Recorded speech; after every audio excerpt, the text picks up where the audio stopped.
പിതാവിനും പുത്രനും പരിശുദ്ധ റൂഹായിക്കും സ്തുതി, ആദ്യം മുതൽ എന്നേക്കും തന്നെ ആമേൻ. ഇന്ന് ഒക്ടോബർ 30 വ്യാഴാഴ്ച. യൂദായുടെ ലേഖനം 3-ാമത്തെ വാക്യം.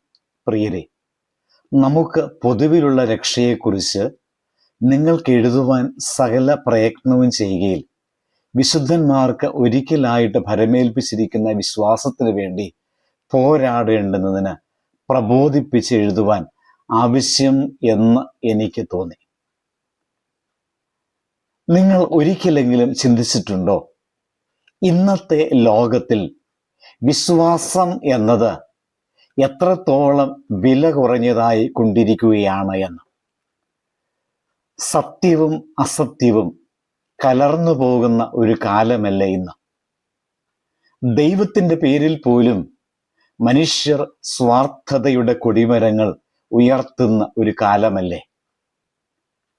അത്തരമൊരു സാഹചര്യത്തിൽ ദൈവജനത്തെ ഉണർത്തുന്ന ശക്തമായ ഒരു ശബ്ദം മുഴങ്ങുന്നു: വിശ്വാസത്തിന് വേണ്ടി എഴുന്നേൽക്കുക.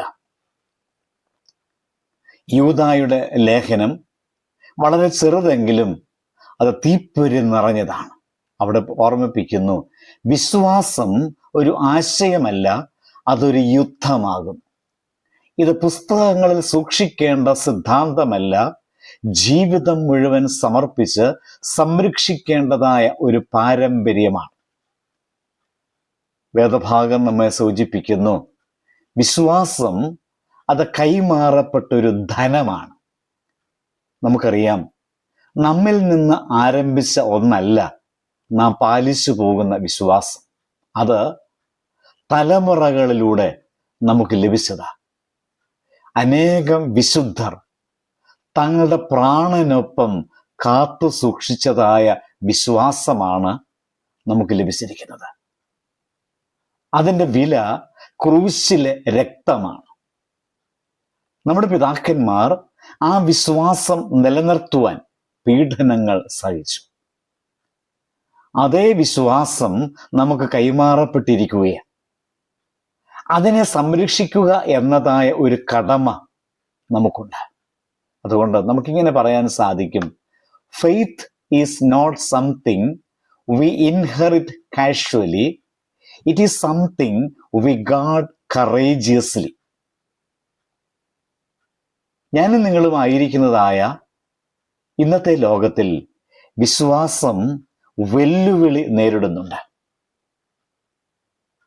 ലോകത്തിൽ ആളുകൾ ചോദിക്കുന്നു, വിശ്വാസം ഇന്നും പ്രസക്തമാണോ? മനുഷ്യബുദ്ധിയല്ലേ ദൈവവചനത്തെക്കാൾ ഉയർന്നു നിൽക്കേണ്ടത്? ഈ അവസ്ഥയിൽ യൂദായുടെ ലേഖനം നമ്മെ ഓർമ്മിപ്പിക്കുന്നു, വിശ്വാസം ഒരു സുഖമുള്ള കാര്യമല്ല, അതൊരു യുദ്ധഭൂമിയാണ്. യുവതലമുറ നമ്മോട് ചോദിക്കുന്നു, മനുഷ്യനോടുള്ളതായ ബന്ധം അതുപോരെ? എന്നാൽ ഇതിനൊക്കെ അപ്പുറമായിട്ട് നാം ചിന്തിക്കേണ്ടത്, യഥാർത്ഥ വിശ്വാസം മനുഷ്യനോടുള്ളതായ ബന്ധമാണ്, അതിലുപരി ദൈവത്തോടുള്ളതായ ബന്ധമാണ്. ദൈവത്തോടുള്ളതായ ബന്ധമാണ് മനുഷ്യനെ ബന്ധപ്പെടുവാനായിട്ട് നമ്മെ പ്രേരിപ്പിക്കുന്നത്. പ്രശസ്ത എഴുത്തുകാരൻ C.S. ലൂയിസ് അദ്ദേഹത്തിൻ്റെ ദ ക്രോണിക്കിൾസ് ഓഫ് നാർണിയ എന്ന പുസ്തകത്തിൻ്റെ അവസാന ഭാഗമായ ദ ലാസ്റ്റ് ബാറ്റിലിൽ വിശ്വാസത്തിൻ്റെ യുദ്ധം അതിസുന്ദരമായിട്ട് വരച്ചു കാട്ടുന്നുണ്ട്. നാർണിയയുടെ അവസാന ദിനങ്ങളിൽ വ്യാജ ദൈവങ്ങളും തെറ്റായ പ്രവാചകന്മാരും വഞ്ചനയും നിറയുന്നു. ആളുകൾ സത്യത്തെ മറന്ന് തെറ്റിനെ വിശ്വാസമെന്ന് കരുതി പിന്തുടരുകയാണ്. എന്നാൽ കുറച്ച് വിശ്വസ്തർ അവിടെയുണ്ട്.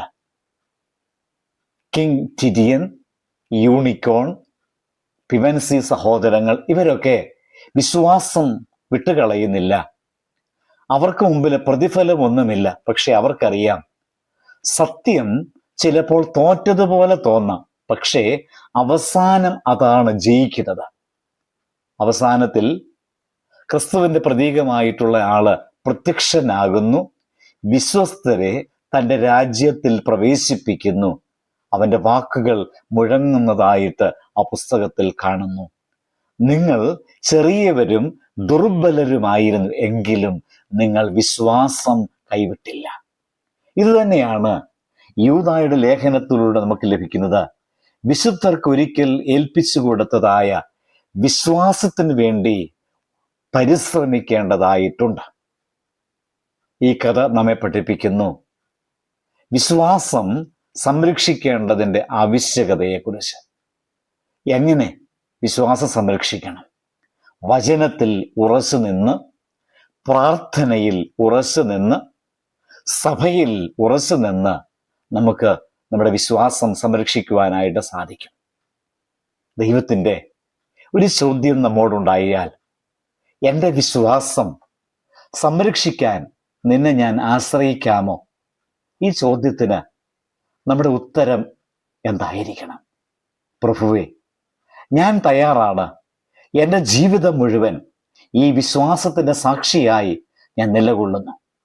യൂദായുടെ ലേഖനം നമ്മെ ഓർമ്മിപ്പിക്കുന്നു, വിശ്വാസം അത് സംരക്ഷിക്കാനായിട്ട് ഉത്തരവാദിത്വം നമുക്കുണ്ട്. വിശ്വാസം അത് പറഞ്ഞ് കേൾപ്പിക്കേണ്ടതല്ല, അത് ജീവിക്കേണ്ടതാണ്. വിശ്വാസം നിലനിർത്തുവാൻ നാം ഓരോരുത്തരും വിളിക്കപ്പെട്ടവരാണ്. അത് നിലനിർത്തുവാൻ നമുക്ക് ശ്രമിക്കാം. നമ്മിൽ ആരംഭിച്ചതായ വിശ്വാസം നമ്മിലൂടെ നിലനിൽക്കട്ടെ, നമ്മിലൂടെ മറ്റുള്ളവരിലേക്ക് പ്രചരിക്കട്ടെ. നമുക്ക് പ്രാർത്ഥിക്കാം. സ്വർഗീയ പിതാവേ, വിശുദ്ധർക്ക് ഒരിക്കൽ ഏൽപ്പിച്ചു കൊടുത്തതായ വിശ്വാസം ഞങ്ങൾക്ക് ലഭിച്ചിരിക്കുന്നുവല്ലോ.